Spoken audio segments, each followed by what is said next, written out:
Follow कीजिए हमारे Facebook page को और सब्सक्राइब कीजिए यूट्यूब चैनल को टेक्निकल सब्जेक्ट और टेक न्यूज़ की वीडियो सबसे पहले पाने के लिए। नमस्कार दोस्तों, आपका हमारे ऑनलाइन लेक्चर सीरीज में एक बार फिर से बहुत बहुत स्वागत है। आज हम कंपाइलर डिजाइन लेक्चर सीरीज में बात करेंगे सिंटैक्स डायरेक्टेड ट्रांसलेशन में टाइप्स ऑफ एसडीटी की। टाइप्स ऑफ एसडीटी में देखें ना, दो टाइप के आपके एसडीटी होते हैं, एक तो एस एट्रीब्यूटेड एसडीटी एंड दूसरा एल एट्रीब्यूटेड एसडीटी। इन दोनों टाइप को डिटेल में समझने से पहले हम एट्रीब्यूट को समझ लेते हैं, क्योंकि एट्रीब्यूट्स कौन कौन से होते हैं। मैंने पिछले लेक्चर में एक थोड़ा सा बताया था आपका कि दो तरह के एट्रीब्यूट्स होंगे, जो एक तो होंगे आपका सिंथेसाइज्ड एट्रीब्यूट और दूसरा होगा आपका inherited attribute. Inherited attribute. Suppose कोई आपको प्रोडक्शन अगर दिया हुआ है, जैसे सपोज दिया है ए कैन बी बी सी। अगर यहां पे देखें तो जो इसका हम अगर सिमेंटिक एक्शन बना रहे हैं या सिमेंटिक रूल बना रहे हैं, इस तरीके से बना लें हम A dot value equal to B dot value comma C dot value.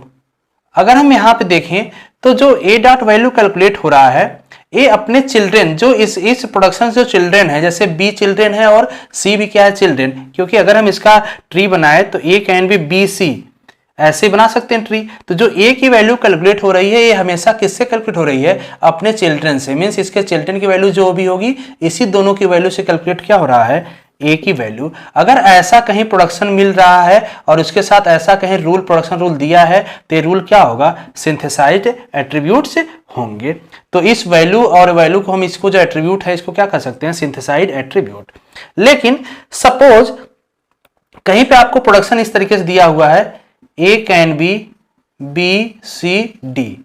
अब देखिए, अगर हम इस बी का प्रोडक्शन देखें, अगर हम इसके लिए यहां पे b की वैल्यू कैलकुलेट करें इस तरीके से रूल में, b dot value equal to a dot value.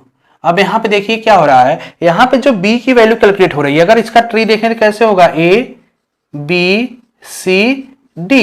यहां पे हम किसकी वैल्यू कैलकुलेट कर रहे हैं? b की। अगर इस b की वैल्यू कैलकुलेट कर रहे हैं तो यहां पे हम कहां से वैल्यू कैलकुलेट कर रहे हैं? ध्यान दीजिए, अभी b की वैल्यू इसके पेरेंट से कैलकुलेट हो रहा है। पेरेंट a है, इसका पेरेंट की वैल्यू से b कैलकुलेट हो रहा है। मतलब अगर ऐसा प्रोडक्शन है तो क्या होगा? Inherited attributes. जैसे चलिए अगर हम c क्या कैलकुलेट करें, अगर c डॉट वैल्यू लें, c डॉट वैल्यू यहां से ले लें d dot value. d dot value means अब c की वैल्यू किससे कैलकुलेट हो रहा है? c के जो सिबलिंग है, c के सिबलिंग कौन है यहाँ पे? b और d। अगर इसके सिबलिंग की वैल्यू से भी अगर इसकी वैल्यू कैलकुलेट हो रही है तो भी ये क्या होगा?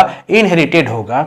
अगर हम इस तरह से ले लें c dot value equal to b dot value, तो ये भी क्या होगा? ये भी इनहेरिटेड होगा। क्यों? क्योंकि b क्या है? लेफ्ट सिबलिंग है, तो लेफ्ट सिबलिंग की वैल्यू से कैलकुलेट हो रही c की वैल्यू, इसलिए ये भी क्या होगा? इनहेरिटेड।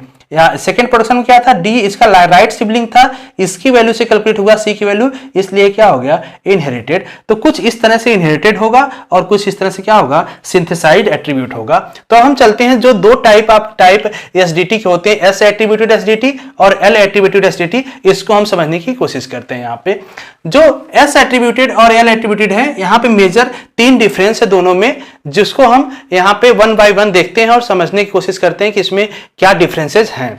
पहला बोल रहा है यहाँ पे रूल एस एट्रीब्यूटेड में, S attributed uses only synthesized attribute. मतलब कि यहाँ पे जो भी प्रोडक्शन आएगा एस एट्रीब्यूटेड में, वो केवल सिंथेसाइज्ड ही होगा। मतलब अगर इस तरह से हम लिखें प्रोडक्शन आपका a dot value equal to b dot value और c डॉट वैल्यू, तो इस तरह का क्या है? एक्शन, यहां पे एक्शन हो सकता है।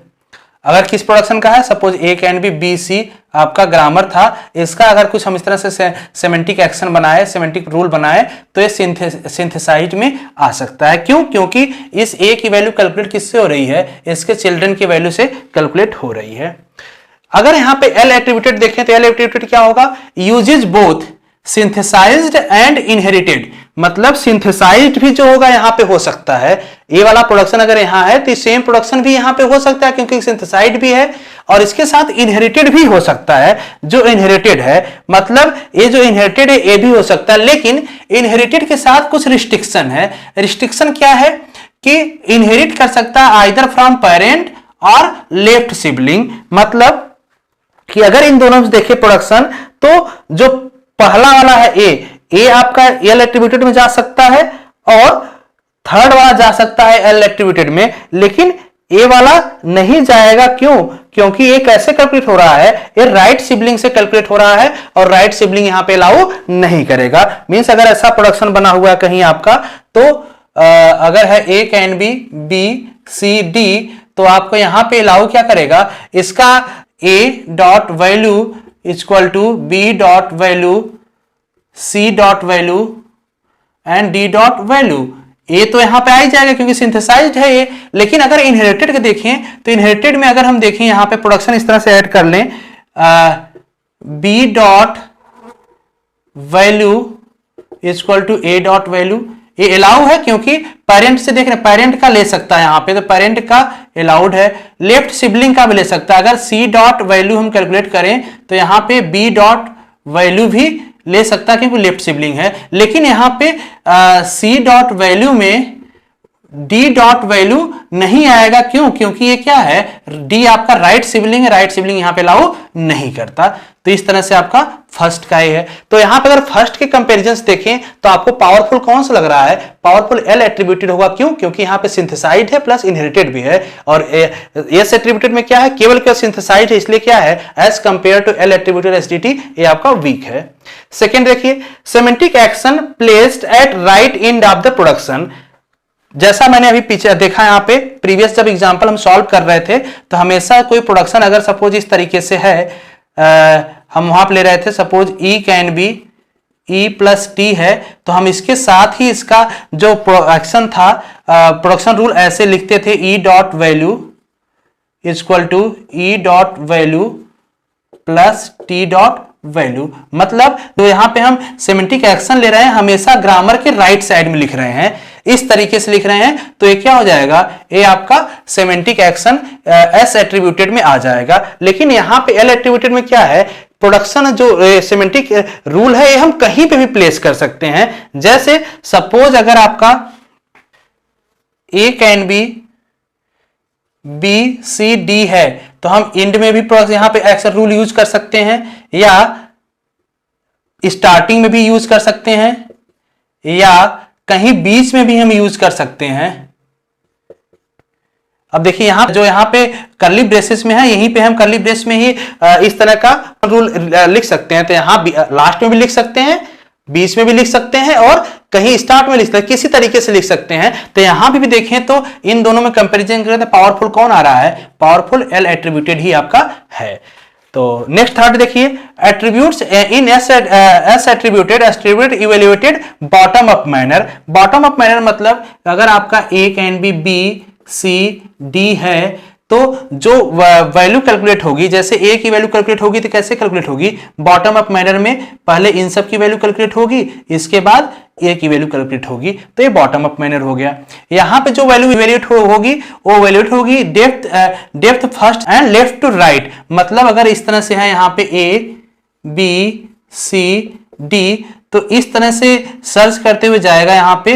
मीन्स अब देखिए बी की वैल्यू, जैसे ए की वैल्यू हम बी से भी निकाल सकते हैं। अब जैसे बी पे पहुंचे, बी की वैल्यू के लिए ए अवेलेबल है क्योंकि ए ट्रेवर्स हो चुका है, तो इसके लिए हम ए की वैल्यू ए से भी निकाल सकते हैं। जैसे सी पे आए हम, अब सी जब आए तो दो ट्रेवर्स हो चुका है ए और बी, तो सी की वैल्यू हम ए और बी से भी कैलकुलेट कर सकते हैं। आगे चलेंगे, जैसे हम डी पे पहुंचे तो डी की वैल्यू टाइम तीनों अवेलेबल है क्योंकि तीनों हम ट्रेवर्स कर चुके हैं, तो ए बी सी तीनों से हम इसकी वैल्यू कैलकुलेट कर सकते हैं। तो इस तरह का अगर कैलकुलेशन है तो ये आपका किस में जाएगा, एल एट्रीब्यूटेड एसडीटी में आ जाएगा।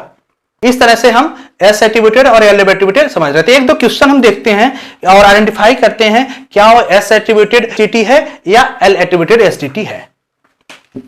तो अगर हम इसको देखें यहां पे इस एसडीटी को, इस एसडीटी में देखिए आपका ग्रामर आपका ये दिया था और जो रूल्स दिया सेमेंटिक रूल आपका ये दिया हुआ है। इससे आइडेंटिफाई कीजिए कि जो ये एसडीटी है ये एस एट्रीब्यूटेड है या एल एट्रीब्यूटेड है। अब आइडेंटिफाई करने के लिए देखिए एस एट्रीब्यूटेड में केवल कौन से प्रोडक्शन कौन से सेमेंटिक रूल हो सकता है, केवल सिंथेसाइज्ड। तो यहां पे क्या सिंथेसाइज्ड एट्रीब्यूट्स हैं, देखिए बी डॉट एस मीन्स ये आपका एट्रीब्यूट्स है एस। अगर हम देखें बी की वैल्यू कैलकुलेट किससे हो रही है, ए से, मतलब बी की वैल्यू ए से कैलकुलेट हो रही है, तो क्या है ये बी आपका चाइल्ड है, ए क्या है पेरेंट है इस केस में, तो पेरेंट से चिल्ड्रन की वैल्यू कैलकुलेट हो रही है, तो ये तो सिंथेसाइज्ड नहीं है। लेकिन एल एट्रीब्यूटेड में ऐसा हो सकता है, क्योंकि एस एट्रीब्यूटेड में देखिए यहां पे क्या है पेरेंट से वैल्यू कैलकुलेट हो सकती है, मतलब ये क्या है, ये आपका एल एट्रीब्यूटेड एसडीटी है। तो होपफुली आपको एस एट्रीब्यूटेड और एल एट्रीब्यूटेड दोनों समझ में आ गया होगा विथ एग्जांपल, कहीं पे भी आ सकता है, तो इस तरीके से आइडेंटिफाई कर लेंगे आप कि एस एट्रीब्यूटेड एसडीटी है या एल एट्रीब्यूटेड एसडीटी है। तो आज के लेक्चर में बस इतना ही करते हैं, अगले लेक्चर में हम किसी और टॉपिक पे बात करेंगे।